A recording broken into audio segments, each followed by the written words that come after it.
Assalamualaikum warahmatullahi wabarakatuh. Teman-teman, sebelum kita masuk ke pembahasan yang sangat penting dan sensitif ini, jangan lupa untuk menekan tombol like, subscribe, dan aktifkan lonceng notifikasi agar Anda tidak ketinggalan informasi terbaru seputar perkembangan Haji 2026. Apa yang akan kita bahas hari ini bukan sekedar kabar biasa.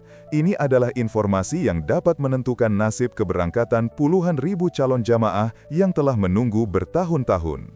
Belakangan ini, publik dikejutkan oleh sebuah laporan resmi yang angkanya benar-benar mencengangkan. Banyak calon jamaah mulai bertanya dengan rasa cemas, apakah saya bisa benar-benar berangkat tahun 2026? Pertanyaan ini muncul karena fakta yang tidak main-main.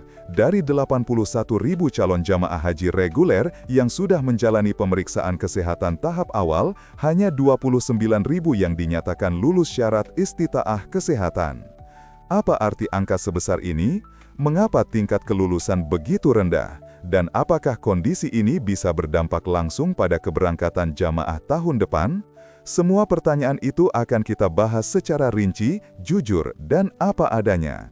Mari kita mulai untuk memahami apa yang sebenarnya sedang terjadi.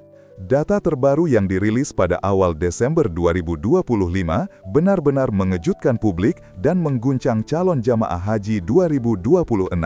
Dari total 81.000 calon jamaah reguler yang telah menjalani pemeriksaan kesehatan tahap pertama, hanya 29.000 orang yang dinyatakan lolos istita'ah kesehatan, yaitu dianggap layak secara medis untuk berangkat ke Tanah Suci. Dengan kata lain, lebih dari 52.000 jamaah dinyatakan belum memenuhi syarat kesehatan atau berada dalam kategori risiko tinggi. Angka ini bukan sekedar statistik biasa. Ini menunjukkan bahwa lebih dari separuh calon jamaah Indonesia sedang berada di ambang kegagalan berangkat, meskipun mereka sudah menunggu antrean selama puluhan tahun. Situasi ini membuat banyak pihak mempertanyakan, apa yang sebenarnya terjadi? Mengapa tingkat kelulusan begitu rendah? Apakah standar kesehatan tahun 2026 meningkat drastis? Atau adakah masalah dalam persiapan kesehatan jamaah sejak bertahun-tahun lalu?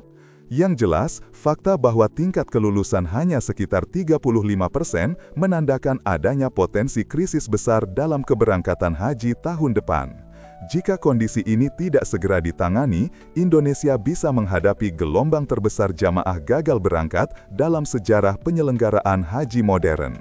Salah satu pertanyaan terbesar yang muncul dari data ini adalah, mengapa begitu banyak calon jamaah yang tidak lolos istita'ah kesehatan?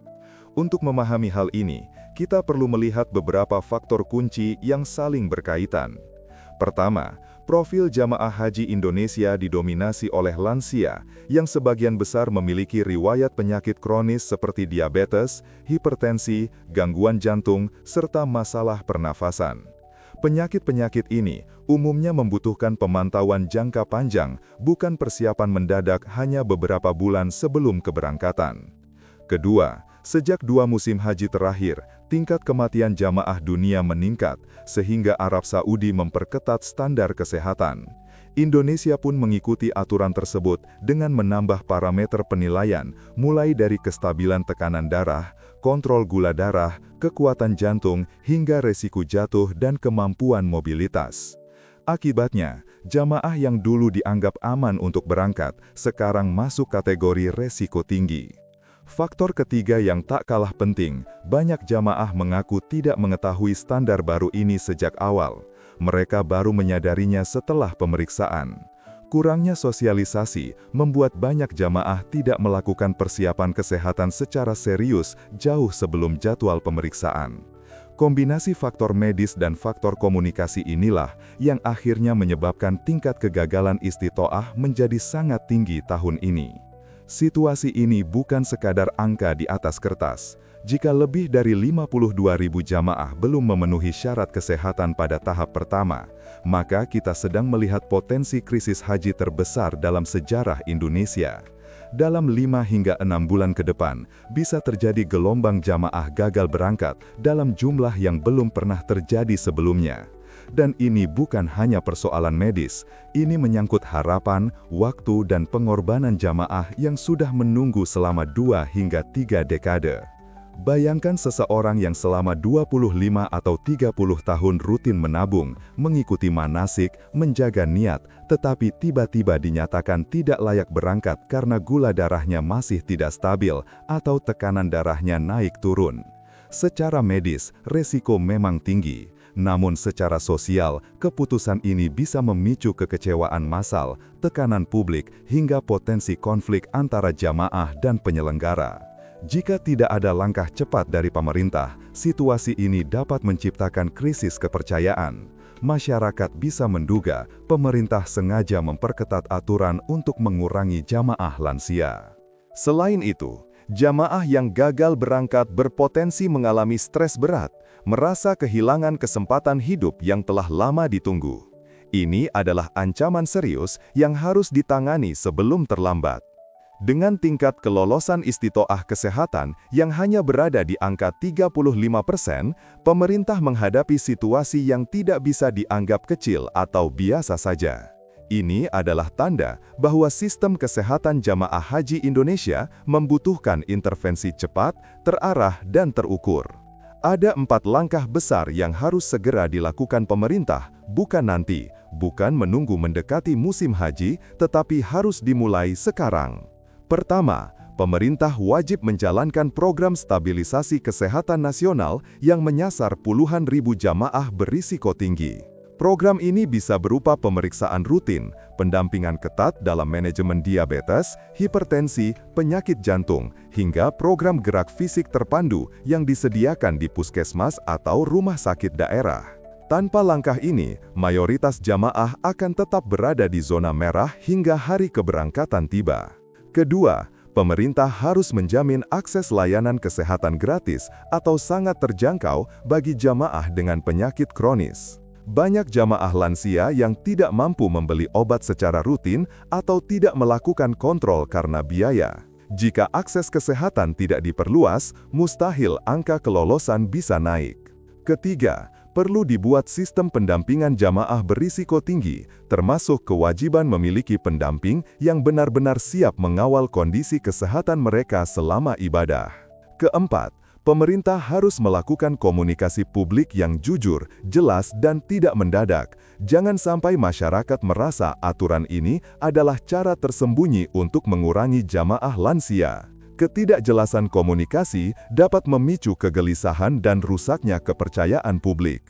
Ini bukan sekedar masalah administrasi, tetapi menyangkut masa depan dan harapan puluhan ribu calon jamaah haji Indonesia. Bagi jamaah yang belum lolos pemeriksaan kesehatan tahap pertama, penting untuk dipahami bahwa ini bukan akhir dari peluang berangkat. Hasil ini justru harus menjadi alarm agar persiapan kesehatan dilakukan lebih serius sejak sekarang. Hal pertama yang wajib dilakukan adalah mengontrol tekanan darah dan gula darah secara konsisten. Banyak calon jamaah gagal istitoah karena kadar gula yang naik turun atau tekanan darah yang tidak stabil, padahal keduanya dapat diperbaiki jika ditangani lebih awal. Jamaah juga harus minum obat secara teratur, sesuai anjuran dokter tanpa ada hentian atau penundaan.